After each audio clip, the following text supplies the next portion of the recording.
घर बैठ के कमाना हर लेडीज़, हर लड़की सब चाहते हैं, लेकिन वो डरते हैं स्टार्ट करने से कि लोग क्या कहेंगे।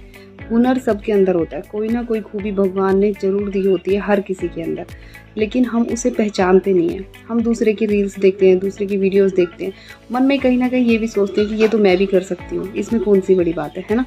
तो अगर आप स्टार्ट करने से डर रहे हो और ये सोच रहे हो कि लोग क्या कहेंगे, तो ये आप बहुत बड़ी गलती कर रहे हो। किसी को कोई परवाह नहीं है आपकी।